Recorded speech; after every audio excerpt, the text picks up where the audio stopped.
दहाव्याच्या निमित्ताने ज्या समाजामध्ये आपल्या विविध अंधश्रद्धा आहेत त्या खऱ्या अर्थानं दूर करण्याचा हा आजचा कार्यक्रम होता. आपण बघतो की कावळा शिवण्यावर अतिशय महत्त्वाचा भर दिला जातो, परंतु कावळा शिवणे हा 100% अंधश्रद्धा आहे. याच्यामध्ये कावळ्याच्या बाबतीमध्ये कुठंही त्याचा उल्लेख दिसत नाही, परंतु आपल्याला माहिती आहे की कावळा हा खऱ्या अर्थाने त्याला माणूस जिवंत आहे की मेलेला आहे हे माहिती नसतं. तो त्याचा आणण्याच्या शोधामध्ये त्या ठिकाणी आलेला असतो. आणि या अशा छोट्या छोट्या ज्या अंधश्रद्धा आहेत याच्यातून खऱ्या अर्थाने मोठ्याला अंधश्रद्धा निर्माण होतात. म्हणून प्रत्येक गोष्ट आपण चिकित्सक वृत्तीने बघितली पाहिजे. याच्यासाठी आजचा हा जो काही कार्यक्रम होता तो 10व्याचा आयोजित केला होता. होतील, कारण काय आहे, आता हा प्रबोधनाचा भाग आहे. स्वीकारायचं किती जणांनी स्वीकारायचं, किती जणांनी नाही स्वीकारायचं हा ज्याचा त्याचा विषय आहे. परंतु आपण बघतो की 10व्याला असेच काही ठिकाणं निवडले जातात का तिथं कावळ्याची संख्या खूप मोठ्या प्रमाणामध्ये आहे. मेलेली जी व्यक्ती आहे ती कुटुंबातली असते, आपल्या घरातली त्याला सगळी माहिती असते. मग जर 10वा जर घरीच आपण केला तर खऱ्या अर्थाने जर ते कावळ्याच्या रूपात जर ती व्यक्ती येत असेल तर त्यांनी घरी पण आलं पाहिजे, अगदी स्वयंपाक खोलीपर्यंत जरी आलं पाहिजे, असं माझं मत आहे. म्हणून कावळा ही 100% अंधश्रद्धा आहे. त्या 10वा हा जो विषय आहे, माझं मत आहे की जो कोणी मृत व्यक्ती आहे त्याच्याप्रती ऋण व्यक्त करण्याचा तो दिवस आहे. त्या दिवशी जे काही प्रवचन कीर्तनं होतात त्याच्यातून समाज प्रबोधन व्हावं, त्या मृत व्यक्तीच्या विषयी ज्या काही आठवणी आहे त्याला उजाळा द्यावा. याच्यासाठी तो 10वा किंवा 10वा हा 10वाच नाही, 5वा पण असू शकतो किंवा 7वाही असू शकतं. अशा पद्धतीने साजरा केला तर काही वाईट नाही. काही प्रतिज्ञापत्र तयार केलेलं आहे. हे विधवा महिला सन्मान हा आम्ही सौंदळा ग्रामपंचायतच्या माध्यमातून देखील ठराव घेतलेला आहे. आपण बघतो की एखादा व्यक्ती ज्यावेळेस मरण पावतो तर त्याच्या अंत्यविधी व्हायच्या अगोदर त्याच्या पत्नीचं कुंकू पुसलं जातं, बांगड्या फोडल्या जातात, जोडवे काढले जाते, मंगळसूत्र काढलं जातं. तिला अतिशय हीन वागणूक दिली जाते आणि तिला चूल आणि मूल याच्या व्यतिरिक्त कुठलाही अधिकार नाही.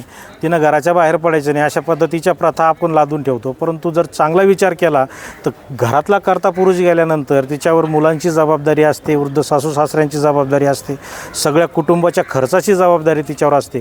ती जर घरी राहिली तर मग हे सगळं कुटुंब 100% उघड्यावर पडेल, वाऱ्यावर पडेल आणि मग त्यांचा उदरनिर्वाह कसा होईल. म्हणून तिला बाहेर पडणं गरजेचं आहे. समाजाने तिला आधार दिला पाहिजे. नको असलेल्या ज्या गोष्टी त्या सोडून दिल्या पाहिजेत.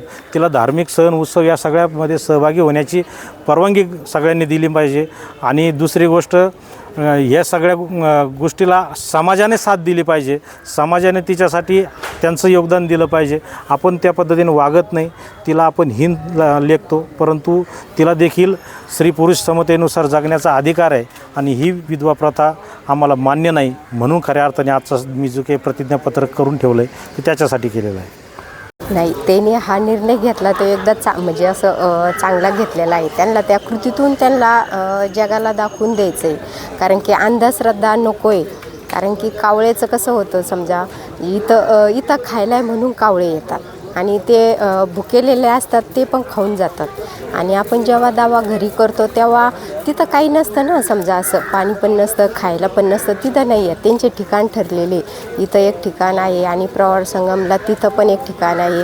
कोणी नाशिकला करतं, वेगवेगळ्या ठिकाणी पण दावे करतात. कारण की ते कावळ्याला एवढी भूक लागलेली असते ना की बस ते कावळे म्हणजे त्या भुकेपोटी तो घास उचलला जातो. कारण की आपल्याला असं वाटतं नाही कावळा शिवलाय बा आणि आता समजा ते मोक्ष भेटला असं काहीतरी म्हणतात ते. आता जो आपण म्हणजे माझं असं सांगणं राहील की समजा तुम्ही तुमच्या आईवडिलाला जीव लावा, सासू सासऱ्यांना जीव लावा, तुम्ही खाऊ पिऊ घाला. आणि समजा आपण काय करतो, मेल्यानंतर 10व्याला करतो. 10व्याला ते स्वयंपाक केल्यानंतर कुणी म्हणतं आम्ही 10व्याचं खात नाही, 13व्याचं खात नाही. मग ते अन्न वायाला जातं, ते आपण इथंच फेकून देतो. ते कावळे तर ते म्हणजे खाल्ल्या जातं समजा. पण तुम्ही एवढा नाश करण्यापेक्षा एखाद्या आंधळ्या अपंगाला, मुक्या बाहेरांना तुम्ही ते अन्न त्यांना द्या ना. तुम्ही एवढा खर्च करूस तर म्हणजे त्यांच्या तोंडात तुम्ही तो घास घाला समजा, असं माझं एक सांगणार आहे. ते झालं, ते एक चांगला पाऊल त्यांनी उचललेला आहे. सगळ्याला त्यांना दाखवून द्यायचं आहे. जिवंतपणे दावा केला आहे. म्हणजे असं थोडंसं वेगळं वाटतं ना जरा. दावा सगळे लोक म्हटले जरा हे काय वेगळाच निर्णय घेतला आहे, पण त्यांनी त्यांच्या कृतीतून दाखवून दिलं आहे जिवंतपणे पण कावळा शिवतो आणि मेल्यानंतरही कावळा शिवतो. कारण की त्याला भूकच लागलेली असते ना, आपण जेव्हा बघावं तेव्हा त्याला भूक लागलेली असते, ते तेव्हा येतो तेवढ्या टायमात तो खाऊन जातो, पोट भरल्यानंतर तो येतच नाही ना असं. जिवंतपणे दावा घातला म्हणजे अंधश्रद्धा दूर करण्याचं कारण आहे फक्त. दावा घालण्याचं कारण म्हणजे अंधश्रद्धा एवढंच आहे, की अंधश्रद्धा दूर झाली पाहिजे. आता काही घालते काही नाही घालायची. पप्पा बोलत होते दावा म्हणजे एक अंधश्रद्धा आहे, कावळा शिवणे हे करणे. मग ते बोलले की मी स्वतःचा दावा घालतो. मग आम्ही आत्ता त्यांचा दावा घातला, कावळा पण शिवला. सगळी अंधश्रद्धा आहे.